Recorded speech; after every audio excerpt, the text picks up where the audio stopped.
Good evening, my name is Lynn, and today we are doing an Author's Muse show. We haven't done one in forever.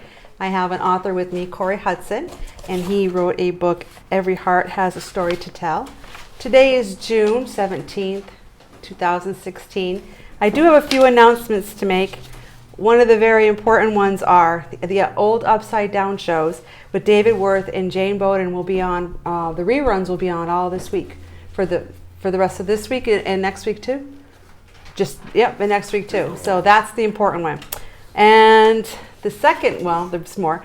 The Hitchcock Free Academy, June 15th, has a chill out with yoga. And June 18th is the Farmers Market, 9 a.m. to 2 p.m.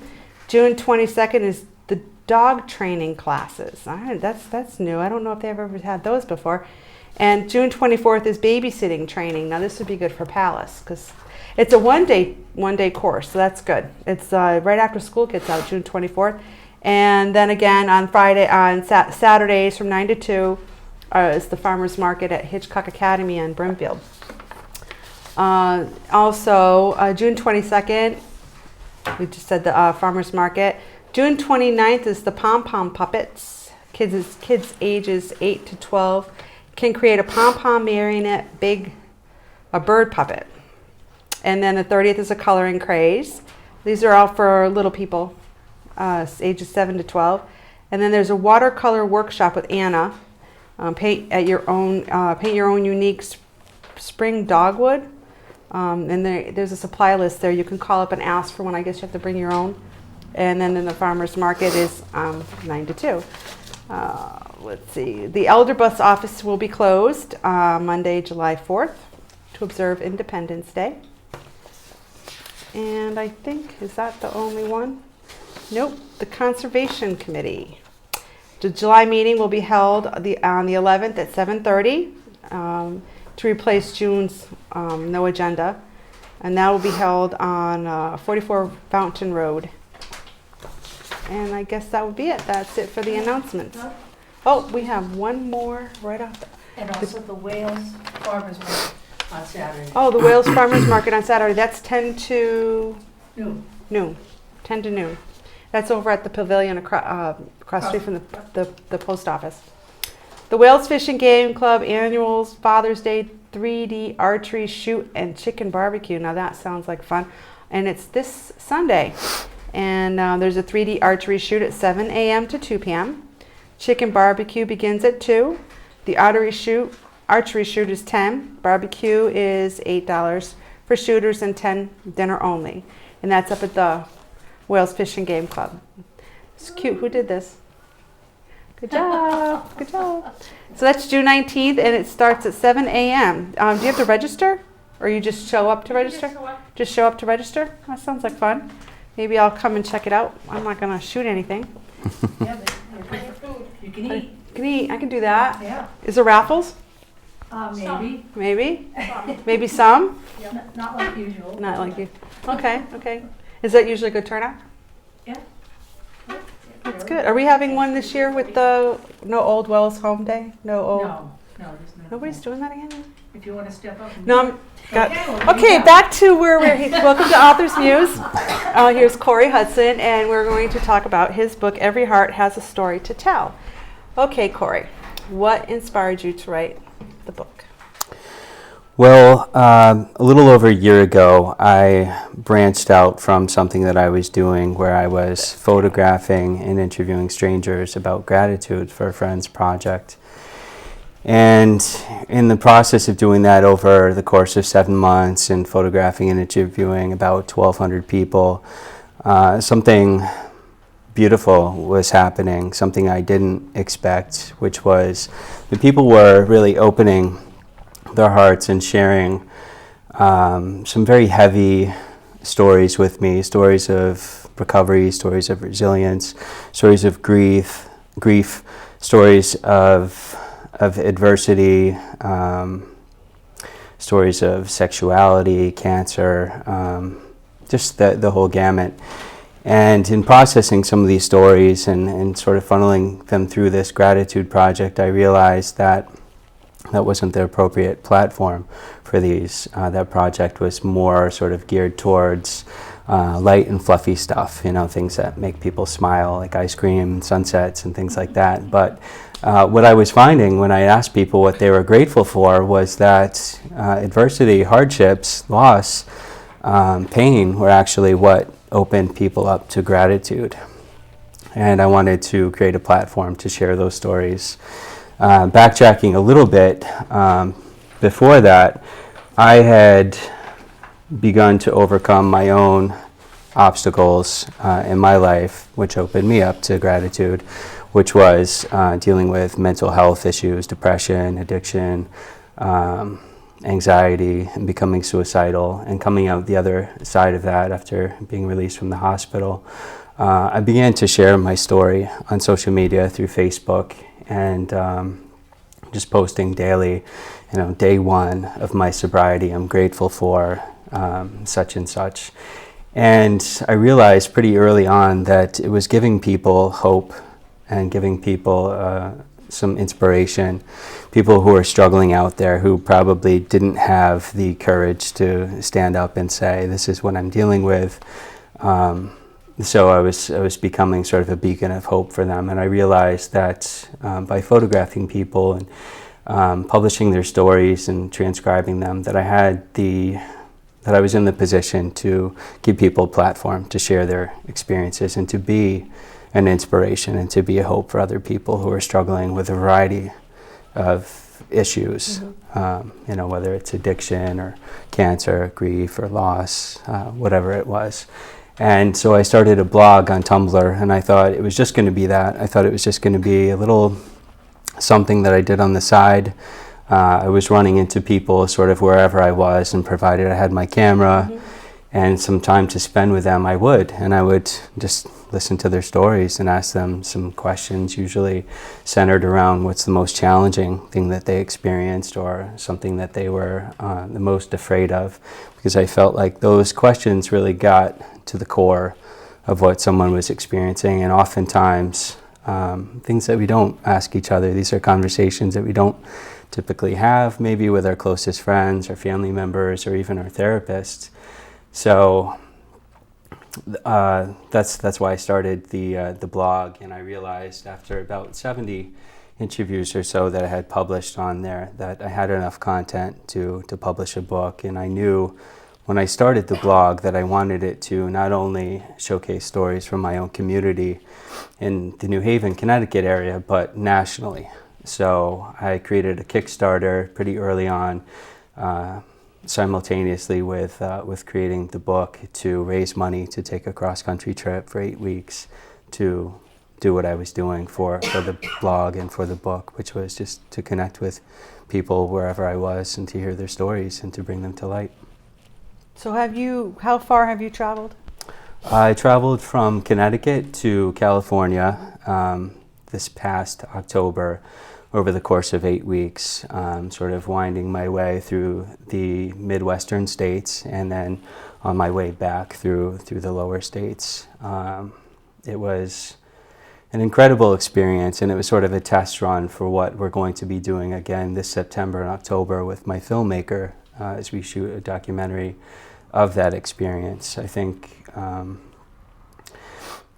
I had some wonderful experiences in Connecticut and Massachusetts interviewing people, and people seemed to open up to me pretty easily. So I wanted to see if that was true in other communities as well, and it was. I actually had complete strangers trust me enough, within moments, to invite me back to their homes to spend the night, to have dinner, to play with their children, to have family dinner, things like that. It was a really incredible experience. It's something that I'll never forget, and it's something that I want to show to the rest of the people who are paying attention to this project and to what I'm doing, because I think the media sort of takes advantage of our insecurities and our fears, and often feeds us a message that we need to be afraid of each other, and publicizes and gives a lot of attention to negative things that are happening throughout the country and across the world. And even in the midst of some of those terrible and tragic things that are happening, there's also a lot of people who are doing wonderful things, a lot of people who are good and doing good things. And I think that it's important that we look at each other with respect and without judgment, because I think we miss a lot of opportunities to connect in meaningful ways just by sort of separating ourselves from each other, because we think we know what someone else is going through by the way that they're dressed, the color of their skin, what kind of car they drive, etc. And I found that by approaching a variety of people, that you never know where someone's been or where they are until you ask and are willing to listen. Everybody has a story. That's Absolutely. what we learn in school, is everybody has a story. Absolutely. Yeah, everybody does. That's what was that on your shirt? It says your story will inspire others. Yes. Where did you come up? When did you come up with that? I think I came up with it pretty early on. Like when I was sharing my story on social media, I was publishing some of these stories as I would transcribe them. Bless you. And pair them up with their portraits. And I wanted to encourage other people to do the same. And I think people were reaching out to me pretty early on who were inspired and wanted to share their story, which is another way that I go about doing it. I'm happy. I've been scheduling interviews with people who feel inspired to share their story. Maybe they've been hanging on to it for years. Maybe they've just started working on it with their therapist, or they have or haven't told their family about whatever they're experiencing. But this is, it's become a safe platform that really is rooted in compassion and empathy and vulnerability. And I think the world needs more of that, especially in light of a lot of the events that have been happening. I think mental health is imperative and something that we need to be more comfortable talking about on a regular basis, because I think, for example, a lot of these stories and these books and the content that I collect all come back to that. We're all recovering from something. We've all been wounded in some way, whether it's in our childhood or from an abusive relationship or a loved one that we've lost. There's healing that needs to happen within humanity and as a society. And I think until we address those wounds, we can't really move forward in a productive way and move forward as a generation with love and compassion for one another. I find that social media, on Facebook, I saw about the alligator and the little boy and how everybody's like, oh, you bad parents, but nobody said, oh my God, I feel so bad for you, and it's like everybody focuses on pointing fingers and yelling and blaming and getting everybody all angry all the time and I think that has a lot to do with people. Even I'm just as guilty as the next person, is always judging and being fired up over something, besides sitting back going, okay, now put yourself in their shoes, right, and look at it through their eyes. I mean, we can't actually do that, but you can sympathize with them a little bit. Yeah. Just a little bit. I was just like, I saw something on Facebook today about it, and I'm like, it's like these people, it's always pointing fingers. Yeah, I think it's, as long as we're pointing fingers at other people and blaming other people, we're not taking responsibility for ourselves. Right. And I think it's important that each of us, rather than pointing the finger at someone else, to look at ourselves. Are we the change that we want to see in the world? Are we an example of what we hope our children will embody moving forward, and the values and morals that they will uphold? And I think a lot of times, no, we're not. It's easy to point the finger and criticize someone else for the way that they're behaving or acting, without really looking at ourselves. What are we doing? Because ultimately we can't control what someone else does, Right. but we can control how we respond and react to that. And I think that's something that we should take into consideration, especially like with some of these recent tragic events this last weekend in Orlando. It's very easy to point fingers and blame, gun control laws and things of that nature. But we as people who connect with each other, don't connect with each other in our own communities and our day-to-day interactions, have the ability to maybe prevent some of these things from happening just by being that sort of net that like a check-in point with people, because if no one's checking in with someone to see if they're okay, or if no one's listening to someone, a lot of times people will act out, and that continues to escalate. And if you think of like a toddler who is not getting what they want and they don't have the means to communicate what they need, they'll throw a temper tantrum. Right. And then what do? We punish them. And that doesn't necessarily... That's not what he wanted. Yeah, that doesn't resolve anything. And I think we do the same to people in society that act out. We sort of address the behavior without looking at the root of the behavior and what their need is that they're communicating. With some of the people that you've talked to in the book, because I've seen your video on some of the people in the book I've seen video on, have you touched somebody's life by listening to their story? I mean, have you inspired somebody? Yeah, I think that every person that I connect with, whether it's just a few questions that I ask them about gratitude or compassion or connection or something like that, which I do also, or taking an hour or two to listen to their story, absolutely. And people reach out to me almost weekly to sort of let me know how what I'm doing is impacting their lives. And not even necessarily people that I've interviewed, but people who are sort of witnessing what this is from afar are impacted by it as well. And that keeps me going. If it's helping one person maybe look at themselves in a new light or move through their challenges with a little more grace and compassion and empathy for themselves or for the people around them, then it's totally worth it to me to keep going.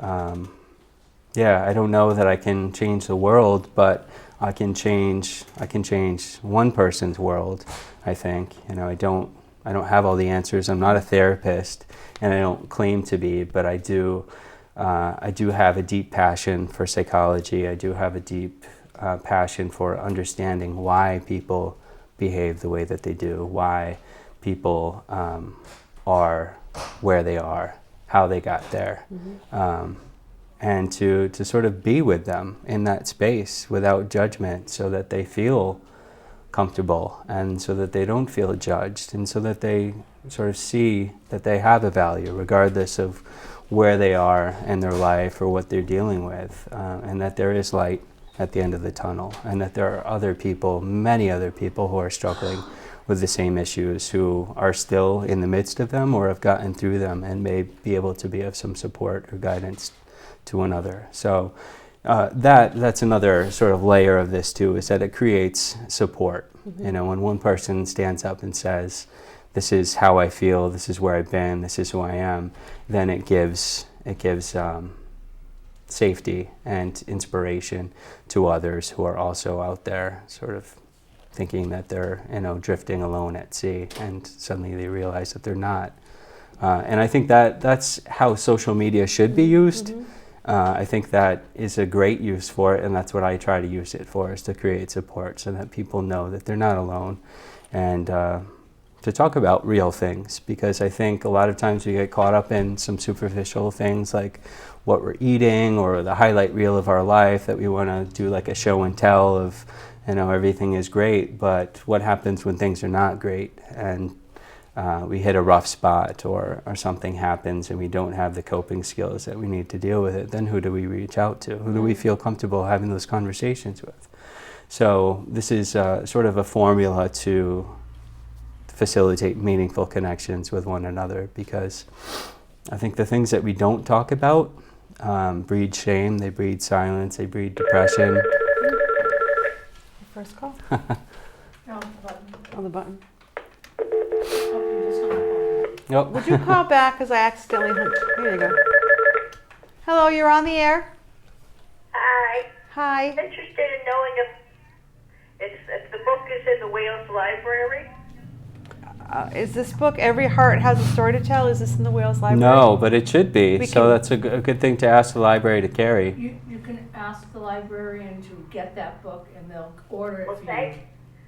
you. We can ask the librarian to order the book for you and get it in the library for you, because this is a copy from a library, because he ran out, so he had to run to the library to go get a book. So he doesn't have any of I've his sold own. every copy that I've So had. this is a copy Yeah. that he did rent. So yeah. It's also available on Amazon.com or BarnesandNoble.com if you wanted to order it online. Okay. I just wondered if we could purchase it somewhere in town or whatever. You can make it available. We can make it available for you. Call into the, our phone number here and leave a message after the show and leave the Okay. information and we can get. Well, thank you. You're welcome. Thank you. Thank you.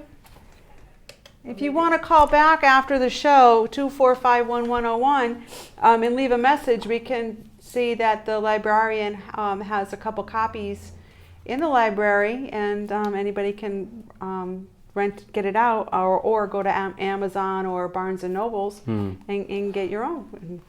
Yeah, I feel like every library and even school system should have Back a of the copy book, of see this the nice- book. There's something in there that would touch or inspire. And he also anyone. has T-shirts too. I have one on because I bought one a while ago. And then the back of it says, "Your story will inspire others." heartsofstrangers.tum Tumblr.com, but there's no ER in Tumblr. It's just R. Yeah. Yeah. The Tumblr site is primarily the archive of all of the portraits and interviews that I've done with strangers. Also, all of the sort of social media, like any radio interviews or TV interviews, funding we can get this to campaigns, all stay that like stuff. that. It's all archived there. That's so cool. We do have a proper website, heartsofstrangers.org, that's being worked on now. It's Right. under construction, but that'll be out soon as well. And that'll be a resource for people to go to access all of the social media platforms, as well as resources if they want to reach out within their communities across the country to access alternatives to healing, or mental health, or to find a sense of community within their own area. We have a bulletin board that we run in between the shows, and we can put this information on the bulletin board. Great. So when the town wants to have any information, they just come on and they see what they're looking for, and then this will be perfect for them if they miss the show. Wonderful. Or this is going to be rerun during the week for a week. Okay. As it is a couple times a day, I think. Yep. And then so people will be able to see the show if they miss it tonight live. And then, because we rerun it, and then they can also write on the bulletin board, and we'll put this information on here. Absolutely. Hannah, our bulletin board girl, will place it. So on Wales for- is going to have their fill of me this The week. fill of you this week. Yeah, well, that's okay. We like that. Maybe they'll have you come back. Phil. He's also has another. You're part 2. Yeah, Part two. Hearts of Strangers Volume 2 is in the works right now and should be out probably by August. We're shooting for. And it'll be a slightly larger compilation of more stories, including some of the ones that I collected while I was on that cross-country trip back in October. Do you go to like I like the picture of you in that famous backpack. It's like a traveling gnome. Yeah. It's on. You're in all the videos, and I went on your site and I was looking at some things, and I saw the backpack. But do you have you ever gone to and talked to somebody that has been dying, that is dying, like at the end of days, and heard their story, I mean, I don't know how you approach, go on. I see you walk on the street. How do you approach some people and say, "Hi, I'd like to"? Yeah. How do you work? I haven't had that experience yet. At least I don't know that anyone was dying when I was connecting with them. They've not shared that.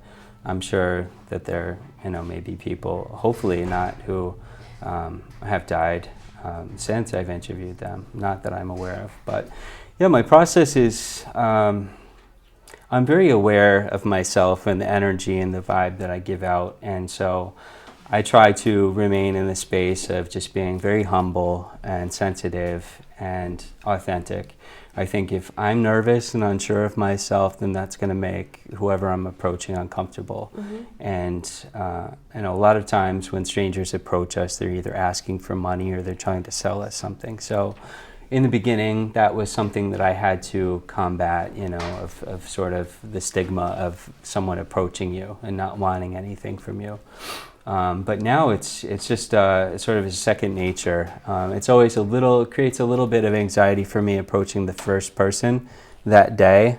But once I do that, I feel like I'm in the zone and I'm open and I'm aware of people. And I almost feel like with each person that I speak with and approach, like I'm waking them up. Because I think a lot of times we go through our lives and we feel like we're not seen, we're not heard, and we're not valued. And a lot of times those are the people that I seek out, are the people who maybe we wouldn't pay attention to, or we would walk by and never give a second glance to. And so what I usually say to people, and I will sort of gauge from a distance someone's energy, whether I think that they would be open to me approaching them or not, and I use that as my compass. But I ask them if I could photograph them, and then I ask them if I can ask them a question to go with their photo. I explain that it's a photojournalism project, and that the purpose of it is sort of to create meaningful connections and to encourage people to connect in meaningful ways by sharing their stories, and that some of the shorter interviews that I do touch upon some of the good qualities in humanity and things that I think connect us as one, which are compassion, empathy, vulnerability, authenticity, courage, love, faith, hope, those things. And I started asking people what those terms mean to them, because I found that they were coming up in a lot of the deeper stories. They were like the underlying threads that were moving people through their challenges. A sense of community, a bit of hope, having faith in something, feeling loved, having a sense of community, feeling connected, feeling like people empathize with them, or knowing that they're not alone, all these things.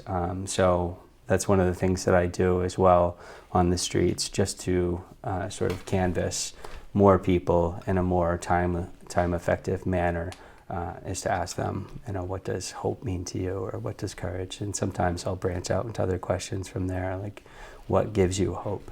Because I like to catch people off guard. I feel like it snaps them awake, and it makes them think about things that they normally wouldn't think about. Yeah. And I hope that, and I think that long after I've walked away and said goodbye to them, that they continue to process that and think about, well, what does love mean to me? How important is love? And, is it possible to love someone else without loving myself? Because that's a question I like to ask too. Because I think that we have this idea, and we're sort of given this this formula growing up that we need to find someone to love, and we're not necessarily encouraged to love ourselves first. It may sound cliche, like, oh, you need to love yourself before you can love anyone else, but it's really true. And that was a big part of my journey, was after many failed relationships, just being able to come back to my neglected self and say, you know what, I forgive you, I have compassion for you, and I love you. And I feel like that is the foundation that we all need to build from, because all of our relationships in our lives, whether it's at work, with our family, with our friends, or a romantic partner, stem from the relationship that we have with ourselves. So if that is toxic, and that is without compassion, then that is the frequency that we emit into the world. And so I'm very aware of that, and I think that that is what makes people so comfortable in opening up to me. Also, that I'm willing to sit with them. How many people are even willing, in passing, when you say, oh, how are you? Or, how's your day going? And, all we want really is a very short response in public. It's good. How are you? Yeah, and that's it. And, most of the time we're not being honest. We just say okay or fine or good, just to be done with it and go about our business. But when somebody actually takes the time to listen, I think that's huge. That's something that you can't put a monetary value on, and time is something that you'll never get back. And so I'm investing time with people who I've never met before, and I think that that's important, because these are people who typically would not be heard. With all the people that you've talked to, do you find a common connection? Like one common connection for all of them? Well, I find that we're all human, and that there's no amount of money, there's no sort of amount of status or money that makes us immune to suffering or the human experience. We all experience, pain and sorrow and grief and tragedy and, sometimes depression and addiction. And it doesn't matter what color your skin is or how much money you have. But I think the one thing that we all have in common is that we're all longing for connection. And technology, I think, has convinced us, and marketing has convinced us that we are the most connected that we've ever been. And I think that we're losing our ability to connect in real ways, because when we're actually in social situations, we're on our devices. That's something I see all the time when I'm hitting the streets, is that people are just walking around on their phones. It's like we're a bunch of zombies. And people aren't able to have real intimate conversations where they're connecting in meaningful ways. So that's something that I see, and I think that's something that we all have in common. I'm guilty of it myself at times. But I'm hoping that through using social media and technology to sort of redirect people back to themselves and to each other in a more compassionate and authentic way, that maybe we can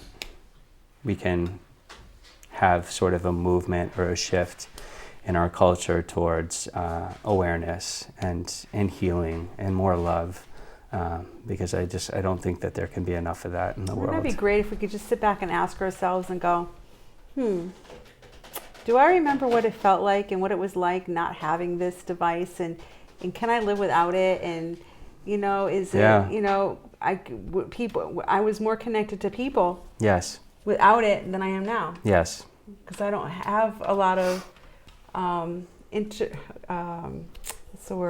connection, real person conversation without like this, or like going out for a walk, like I do now, walk around the lake. That's not something that, with Wendy, and that's something that, and there's nothing, it's like we just talk, and it's the best thing, It is. It is. We need it. Yeah, I told her, I said, thank you. I needed this. Yes. I needed real life. It's been part of our culture for, thousands of years. I think man needs connection. Yeah. Man needs each other. Man needs a sense of community. And storytelling has been, dates back to campfires even before, English language. I mean, sounds and rocks and sticks and, tribal dances and in Egypt and the pyramids. I think it's one of the most valuable things that we can do, and I think it is a shame for anyone to come into this life and to their body and to leave this life in their body without sharing authentically who they are, where they've been, because someone somewhere at some point could benefit from what you've experienced. And if you're not sharing it, you're not helping yourself and you're not helping anyone else. And it's a very simple thing. It does take courage. It takes a willingness to be vulnerable, a willingness to maybe be criticized. But I found through my own journey that the people who will criticize you are people who are sitting in the bleachers. They're not in the arena. They're not showing up in their own lives. And so it's easy for anyone to sort of sit on the sidelines and cast stones and judgment. But for me, I'd much rather be in the arena without weapons and have that real experience and maybe be an inspiration for others than to sit in the sidelines where it's safe and sort of watch life happen rather than to experience it myself. Do you think social media is going to, it's sucking on all the younger brains, and this is the way life is. It's a totally different generation than when you and I grew up with interaction. And do you find that later on in life they won't experience the things like what would you be able to 10 years from now go up to somebody that's born and raised into this kind of technology and actually sit down and go and ask the same questions and get some kind of real answer? I mean, would they really know? Because I will do that. I hope to still be doing this in 10 years. And I think that they already are handicapped in a way from this technology. We see many young children and teenagers who, are very isolated, who are suicidal, cutting themselves, and things of Angry. that nature, and acting out because they don't have the means to communicate what they're experiencing. They don't have the support. They don't have a sense of community. It's, I think like many teenagers, they're, in dance or they're in sports, and that's great for those people. That gives them a sense of community. But what about the ones who are sort of trapped in their bedrooms or isolated in their bedrooms playing Minecraft or Warcraft or whatever they do, who are really longing for a sense of connection, and they're trying to find it through these avenues of technology. I think there's no replacement for a heart-to-heart, a human-to-human, a face-to-face connection. I've always prided myself and I think excelled at having one-on-one conversations with people, and I think that's something that we all need, we all long for, and so many of us don't get that. And so we, and I'm not saying that we shouldn't see therapists. I see a therapist myself, but a lot of times the only time that we have that is when we go see our therapist, and we're paying for that. I think that we should have people in our lives always that we can talk to and be real with, and cry with. That's so important, and to not be judged. We're not doing ourselves or anyone any service by pretending that we're okay or putting up a facade that everything's great and we have everything we want. And I think it ends up crippling us in the long run, because when things happen, like your husband gets cancer or your wife gets breast cancer or you lose your son in a shooting or something like that, where is your support then? I think it's important to have support around you when things are good as well. Yeah. Do you have you're doing a documentary? Is that another project that you're doing, or is this part of? It's part of as this. A whole? Every Heart has a story to tell. The books are actually sort of a spin-off of Hearts of Strangers, which is the blog, which has become a movement, which is now in the process of becoming a nonprofit this summer, so that we can continue to grow and expand and raise awareness. So yeah, the documentary is going to be hopefully one of the first documentaries that will really showcase the element of connection between strangers and what unfolds and all of the sort of magic that can happen in that moment of one stranger sort of overcoming fear, and judgment, and having a conversation with somebody who they don't know and they have no reason to trust. But I think it's a beautiful thing, and I don't think any of us in our lives would have the people in our lives, the friendships that we have, if we weren't at some point vulnerable and willing to step out of our comfort zone and share something personal about ourselves. I think that's really the core of a meaningful relationship, is to share something really personal about yourself, and then in doing that, the person on the other end feels comfortable and safe sharing something very deep and personal that belongs to them. And that is what creates those connections. And then when something, really heavy and heartfelt happens, you have someone who you can sit and have tea with, or go for a walk and pour your heart out. And I don't think that there's any better feeling than that, and feeling like your heart is heard and it's appreciated and valued by somebody. Yeah. Mm-hmm. Yeah. But there's a lot out there because of, trust. Yeah. Trust issues, because you can sit here and I'm going to pour my heart out to you, and how do I know you're not going to go and share my story, with somebody else, and I trusted you because I was, I was down, and I opened up to you, and then, you're out and about with your friends. Oh, by the way, Lynn, blah, blah, blah, blah, and then the story gets twisted or whatever. And yes. So that's a hard thing to. Yeah. Nowadays. Yes. Nowadays. I think that's true at any age and any circumstances. That balance between vulnerability and judgment and trust. The people who are sharing their stories with me have no reason to trust me, but I do tell them up front, what my intention is. And my intention is not to share their stories in any sort of negative light, but actually, I'm recycling their stories in a way that will hopefully offer others hope and inspiration, and create more unification within humanity. So, yeah, that's a tricky thing to navigate, but I think, in a situation like that where somebody has maybe talked about you negatively behind your back, it's important not to close up and not to assume that everyone is going to do that, but maybe just to practice more healthy boundaries, or practice better judgment in who you share with. If someone is not sharing back with you, and they're just sort of taking what you're saying, then that's maybe a red flag. But for me, I put my heart on the line, and I think that is what makes people feel comfortable putting their heart on the line. And the end result is that I do share their stories, but not behind their back, Right. and not in some sort of gossipy way, but actually like raising them up and honoring their story, because I think that the things that we feel ashamed and uncomfortable about talking about are actually the things that make us very courageous and very strong and very resilient, and are things that we should be proud of.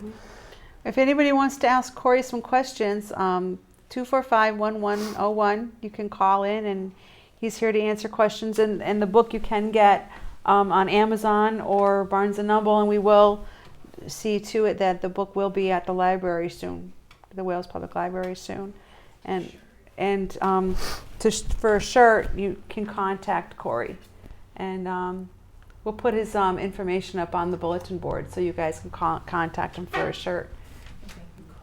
Or you can call now and you can get the information, 245-1101. And Corey will answer if anybody's interested. The shirts are available. I have an Etsy store under the name Corey Hudson, and we have the shirts available on there. We do have limited sizes right now. We're coming out with some new styles that'll have the same messages on them, but they'll have the new website, the .org site. Aren't you going to go red in some of them? Not yet. Because of the limited funding that we have right now, it's going to continue to be this style, but hopefully as the project expands and we have more funding available, we can get some other messages on this shirt as well, because there are other messages that I think people need to hear. The reason why the You're Beautiful message came about was for two reasons. I realized when I was asking people if I could photograph them that was a message that I was conveying to them, that I saw something beautiful in them, because I wanted to photograph them. And that in itself sort of brightened people's spirits, which was great. And the other reason was many nights I was at the gym exercising, and I sort of sensed this insecurity and this lack of self-confidence in a lot of women, especially at the gym, who seemed uncomfortable in their own skin, maybe not feeling good enough, like they didn't fit the image of what beauty is in Vogue magazine or on TV. And I wanted to, oftentimes I had to stop myself because I thought it might be creepy if I approached them, but I wanted to say, like, you're beautiful the way that you are, you're enough. So I thought, I've got to create a shirt that says that for me, because that'll be less creepy than me approaching them and saying it. And it seemed to fit with the project. So these shirts are actually great conversation starters between two strangers, because it's a positive message. It's something we all need to hear, regardless of who we are. And I like to see and hear sort of some of the conversations or the connections that it's initiated between people who wear them. I think people should open up more and be more interactive with their feelings and just communicating than people are nowadays. Yeah. It's just more to themselves and like on their devices. Yeah. Well, a lot of it is fear. A lot of it is fear and control. When we're on our devices, we have more control over who we're connecting with, and it's a way to check out when we feel uncomfortable in a situation, to sort of remove ourselves from the present moment, which we miss out on a lot in doing that. We miss out on our surroundings, we miss out on the people around us, which you can't replace. Like, you'll never get those moments back. Right. I don't think at the end of our lives, when we're taking our last breaths, that we're going to wish we had spent more time on Facebook or on Twitter or Right. going through a news feed or something, but it's going to be relationships that we had in person with people. Maybe the person who's there holding our hand on our by our bedside when we're in that place. It's probably not going to be our phones that we're scrolling through as we're taking our last breath. I was told once, I went to a wake. It was a memorial for a very good friend of mine. She passed away years ago of cancer or diabetes, whatever. And the priest at the church said, there's something that Beverly said to each and every one of us at some point in our lives, that even if it's just one thing or something she said or did, you'll always remember. And that's true with everybody that you see that means something to you. There's something that they say or did will always touch you. Yeah. And it'll always go with you, and so you will carry that with you.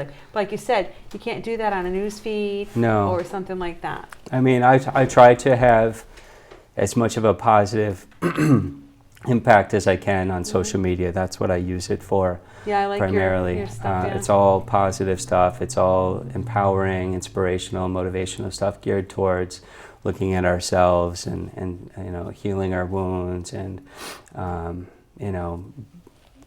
reaching for our goals and our dreams and recognizing that we are enough and that we have enough and that we do enough. All of those things. So I'm trying to counteract a lot of the messages that we get from media and that we buy into. Media spends millions of dollars every year to convince us that we're not enough, we don't have enough, and that we need to be afraid of each other. I don't have millions of dollars to do that, but every day, every moment I have the opportunity, I try to counteract that with messages that we are enough, we are beautiful, and we don't need to be afraid of each other. There are people who do bad things, but I don't think that they're bad people. I think that they're hurting and that they're in pain. And until we address those wounds and heal those wounds, we're going to continue to experience, trauma and tragedy and things like that. You said you started off by posting things on YouTube. Mm-hmm. Is Facebook. Facebook. Okay, yeah. That's when it was. Okay, so has anybody else do this? Is there somebody else like you doing the same movement, the same project? Some of the people that I was inspired by early on in my recovery were Pema Chodron, who's a Buddhist monk, and I was practicing meditation coming out of the hospital and in the first 6 months to a year of my sobriety. So meditation was a big thing, and just mindfulness. Yoga was something that I was practicing. And Brené Brown was somebody that I came upon. She's an author and a doctor, and she speaks a lot about vulnerability and courage and shame. She's done a lot of studies on that. She had a very famous TED Talk. So she's been sort of a champion for a lot of the same sort of content that I'm focused on, which are the things that make us feel ashamed. If we can embrace vulnerability and have the courage to share those things, that we actually can prevent further damage to ourselves. I think that shame, not spoken, leads to isolation, it leads to depression, leads to anxiety, leads to addiction, leads to self-harm sometimes, it can lead to violence, can lead to suicide. So it's really important to be able to talk about what we're feeling. And not everybody feels comfortable going through like a clinical setting. So I'm trying to make human experiences and mental health and challenges that we experience, like, coffee table conversations. I think that they should, we're human beings, we're not robots, we're not perfect, and we all go through a lot of different things behind closed doors, and I think it's important to talk about them. That's how we're going to find support and create meaningful connections. So when's your next book going to be done? I think in August. We're working on it right now. My graphic designer, he is putting the book together. He has all the content for it. It's going to be probably double the size. Oh, wow. But yeah, hopefully we can put one out every year. I'm hoping that by the third volume we have a publisher behind us. These are self-published books right now. And I think within the next year or so I'd like to also do a children's volume, because children are experiencing some horrific things and some feelings that I think are important for them to start talking about at a very early age. I had a conversation with a 12-year-old just the other day who was self-harming, cutting himself since he was 8 years old. Wow. He's not doing it anymore, but these are things that are happening, 6-year-olds, committing suicide. So I feel like, children need to be seen and heard and valued as well. And I think, Our future. yeah, for them to be able to know that they're not alone and to read someone else's story who's going through something similar would help them a lot. And I'd love to see these in books, these stories in books and within school systems. We're going to be working through the nonprofit Hearts of Strangers to incorporate some of these messages into a curriculum for families and children, because I think that many people could benefit from the sort of infrastructure of what this is. Have you spoke at schools? Have you, Yeah. you do lectures? Yeah, I've spoken at Southern Connecticut State University. I've been involved with them pretty closely, and one of their student organizations, Active Minds, which is a national student organization across college campuses that focuses on mental health awareness. So yeah, I've talked at high school. I spoke at your community college, which is how we connected. Yeah, I'm happy to speak to anyone who will listen. I think that these messages, my story, even could change someone's life, and you never know. I think Tiara had the best presentation out of the whole. Yeah. Maybe she had a live speaker, but that was like, it was really informative. A lot of people were very we didn't know that this was out. This movement, this project is out there. Yeah. That's what we're working on now, I think, by moving into a nonprofit status, is to gain enough funding to really get our message out there. We've been able to do what we've done in the last year or so with money that we've raised from crowdfunding like GoFundMe or Kickstarter, which has gotten us pretty far. We've been able to do a lot already, but in order to keep the momentum growing and to really raise awareness for the project. Have you ever thought about like a 5K race or something? I'm sure that will come at some point. That's a good little PR out there, because everybody would be like, yeah, let's go for this. I never anticipated that this would be what I was doing. I was a chef for about 20 years or so, and showing up to work every day and feeling like I was stuck in a hamster wheel of doing a job that I was good at, that paid the bills. It was safe, but it really wasn't fulfilling my passions. And I sort of stumbled into this, and I never thought that picking up the camera and talking to strangers would lead to this, but I feel like it's my calling, and it's something that I have the capacity to do, and the world needs it, and so I'm happy to do it. And I've been surrounded by a lot of people who are supportive, who are getting on board and willing to help, so that helps, because it's a lot to do on my own, but I think as this project grows, I have the help that I need to take the next step. Which Now, is in your really dancing videos, is that your staff? Yeah. There was we had a board meeting last month, and at the end of the board meeting, in typical sort of Corey style, one of the board members, we were going around the table at the end of our meeting expressing gratitude, the circle of gratitude. And so she expressed gratitude by playing a song, the Justin Timberlake Dance, Dance, Dance song, and suggested that everybody dance, which I thought was great. Like, why didn't I think of that idea myself? These dance videos came about back in March, one morning as I was getting ready for work.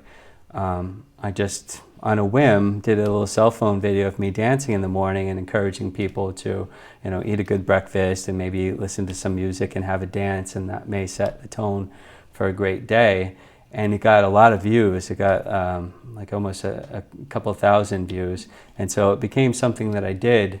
And I realized that the dancing piece of it was something I was doing to balance out a lot of the emotional, heavy content and the trauma and the abuse and everything that I was processing from these stories. And I think that that's something that we all need to incorporate into our lives, despite whatever chaos we're going through, the drama, the pain, the sorrow, whatever, to take a moment to experience joy and play. And so that's something that I continue to do and to show people that, life is a balance. You can't really have one without the other. It's not all rain, it's not all sunshine, No.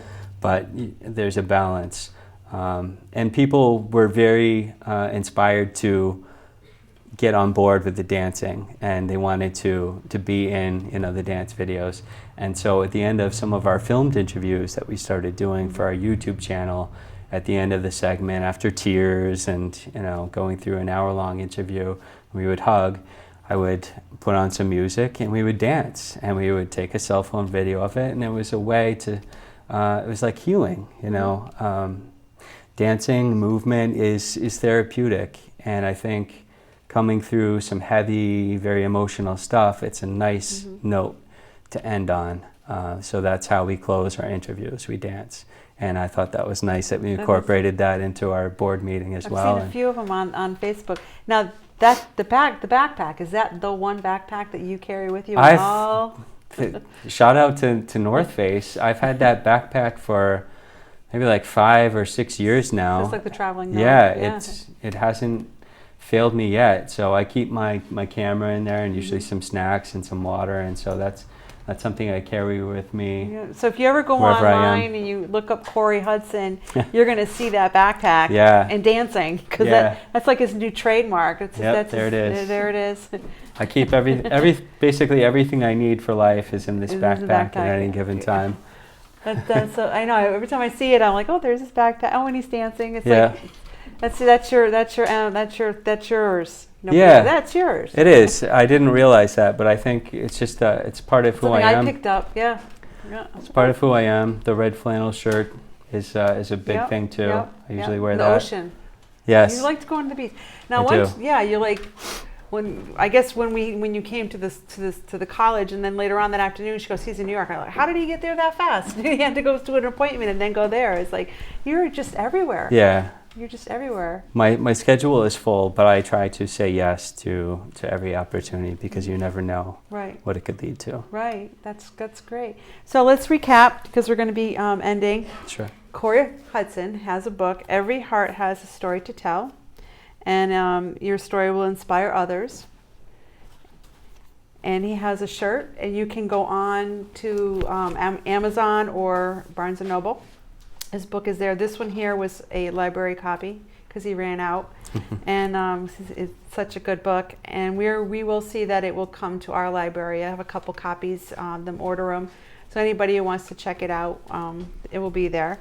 And we will also put on the bulletin board, Corey's information of heartsofstrangers.org, which is under construction? It's under construction. It should be live by the end of July. Okay. Hoping, and that'll be a way for people to connect with all of our social media platforms. Okay, so can we give out your phone number over, or should we just put on the bulletin board? On the bulletin board, it'd be fine. Okay, we'll do that. And then anybody wants to call in, you have a minute before we hang up, end our show, and then, but this is the book. It's very inspirational, and he's going to have another one by the end of the summer out, volume 2? Volume 2, yeah. How long does it take you to... Not long, because the stories are perpetually being generated and transcribed. I have some volunteers who are now transcribing, so I don't have to do all that myself. What is your muse? My muse? Your muse. My muse, I think, is... I don't think it was any one person. I think my muse is strangers. I mean, yeah. That's interesting. Yeah, strangers. I've heard different muse, but strangers. Yeah, I'd have to say strangers. Mm-hmm. The hearts of strangers. The hearts of strangers. Yeah. Well, thank you so much for coming on. Thank you for having me. Thank you. We'll have you on again. Thank you. Thank you. Watch next week for Nancy Bear. Oh, watch next week, Nancy Bear. We'll have her put this on in Nancy. We will call you. She's our librarian. Okay, Yep, Nancy. wonderful. Yep. Didn't she win third place? And we had a chili cook-off here. Mm-hmm. She won first. I won second. And Nancy won third. Nice. Yeah, Yes, yeah, that's how it went That's- down. yeah. Yes, it did. yeah. That's how it went down. It was awesome. It was great though. We had a lot of Oh food. my God. Yeah, Full audience. full audience. Everybody was Lots full of at the end. lots of chili. Yeah. It was Lots of really chili. good.